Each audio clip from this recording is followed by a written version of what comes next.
ಭರತ್ ಬೊಮ್ಮಾಯಿ ಮಾತನಾಡ್ತಿದ್ದಾರೆ ನೋಡೋಣ ಬನ್ನಿ. ಎಲ್ಲ ಯುವಕರನ್ನೆಲ್ಲ ಕರ್ಕೊಂಡು ಅನಾಲಿಸಿಸ್ ಮಾಡಿ ಅದರದ್ದು ಏನು ಪರಿಣಾಮ ಬಿದ್ದಿದೆ ಅಂತ ನಾವು ಅನಾಲಿಸಿಸ್ ಮಾಡ್ತೀವಿ.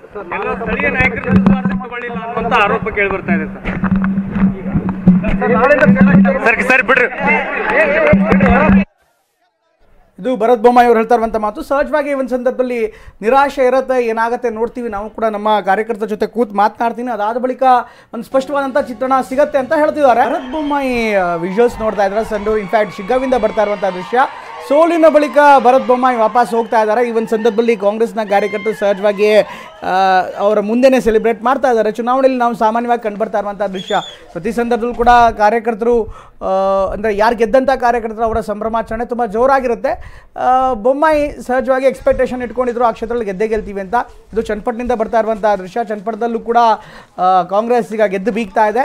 ರಾಜ್ಯದ 3 ಉಪಚುನಾವಣೆಯಲ್ಲಿ 3 ಕ್ಷೇತ್ರವನ್ನು ಈಗ ಕಾಂಗ್ರೆಸ್ ಗೆಲ್ಲೋ ಮೂಲಕ ಗೆಲುವಿನ ನಗೆಯನ್ನು ಬಿಡಿದೆ. ಈ ಮೂಲಕ ಸರ್ಕಾರಕ್ಕೆ ಅಥವಾ ಸರ್ಕಾರದ ಪಾಲಿಸಿಗಳಿಗೆ ಕಾರ್ಯಕ್ರಮಗಳಿಗೆ ಸಿಕ್ಕಂಥ ಜಯ ಅಂತ ಈಗ ಕಾಂಗ್ರೆಸ್ ನಾಯಕರು ಹೇಳ್ತಾ ಇದ್ದಾರೆ. ಇದು ಶಿಗ್ಗಾವಿಂದ ಬರ್ತಾ ಇರುವಂಥ ದೃಶ್ಯ. ಭರತ್ ಬೊಮ್ಮಾಯಿ ಹೋಗ್ತಾ ಇದ್ದಾರೆ. ಈ ಒಂದು ಸಂದರ್ಭದಲ್ಲಿ ಕಾರ್ಯಕರ್ತರು ಕೂಡ ಅವ್ರ ಜೊತೆಗಿದ್ದಾರೆ. ಸಹಜವಾಗಿ ಬೇಸರ ಇರುತ್ತೆ, ಸೋಲಿನ ನಿರಾಸೆ ಇರುತ್ತೆ. ನಾಟ್ ನೆಸೆಸರಿ ದಟ್ ಇದು ಪಾಲಿಸಿದು ಎಂಡೋರ್ಸ್ಮೆಂಟ್ ಅಲ್ಲ ಅಂತ. ಯಾವುದು ಪಾರ್ಟಿ ಲೈನ್ ಅದು ಪಾಲಿಸಿ ಎಂಡೋರ್ಸ್ಮೆಂಟ್ಗೆ ಅವರು ಅಪ್ರೂವಲ್ ಮಾಡಿದ್ದಾರೆ. Money has played a huge role and then ಇವ್ರದೇ ಎಸ್ಟಾಬ್ಲಿಷ್ಮೆಂಟ್ ಕಂಪ್ಲೀಟ್ಲಿ ಇರೋದರಿಂದ ಮತ್ತು ಕೆಲವು ಕಮ್ಯುನಿಕೇಷನ್ ಇರುತ್ತಲ್ಲ, ಕಮ್ಯುನಿಕೇಷನ್ ಪಾಯಿಂಟ್ ಅವರು ಚೆನ್ನಾಗೇ ಕಮ್ಯುನಿಕೇಷನ್ ಪಾಯಿಂಟ್ ಮಾಡಿರೋದ್ರಿಂದ ಅವ್ರಿಗೆ ಗೆಲುವಾಗಿದೆ. ಮತ್ತು ನಾವು ಒಪ್ಕೋಬೇಕಾಗಿರೋದು ಅಫ್ಕೋರ್ಸ್ ಆತ್ಮಲೋಕನ ಮಾಡಿ ನಾವು ಆ್ಯಂಡ್ ಈ ಮುನ್ನಡೆ ಅದು ಆಗ್ತಾನೇ ಇರುತ್ತೆ. ಬಟ್ ಈ ಸಮಯದಲ್ಲಿ ನೀವು ನೋಡ್ತಾ ಹೋದರೆ ದಟ್ ಯಾವ ರೀತಿಯಾಗಿ ಅವರು ಗೃಹಲಕ್ಷ್ಮಿ ಹಾಕಿದ್ದು ಅದು ಪಾಪ ಜನ ಮುಗ್ಧರು ಜನ. So they will definitely honour. ಮತ್ತು ಒಂದು ನಾವು ಡೇಂಜರಸ್ ಟ್ರೆಂಡ್ ಕಾಂಗ್ರೆಸ್ ಏನು ಪ್ರಾರಂಭ ಮಾಡಿದಲ್ಲ, ದಟ್ ಸರ್ಕಾರದ ಬೊಕ್ಕಸದಿಂದಾನೇ ಚುನಾವಣೆ ಗೆಲ್ಲಬೇಕು. ಮಹಾರಾಷ್ಟ್ರ ನಿಮಗೆ ಈಗ 227 ತೆಗೆದುಕೊಂಡಿದ್ದೀರಿ. ಮಹಾರಾಷ್ಟ್ರದಲ್ಲೂ ಕೂಡ ಲಾಡ್ಲಿ ಬೇನ ಅಂತ ಕೊಟ್ಟಿದ್ದೀರಿ, ನೀವು ಲಾಡ್ಕಿ ಬೇನ ಅಂತ ಕೊಟ್ಟಿದ್ದೀರಿ.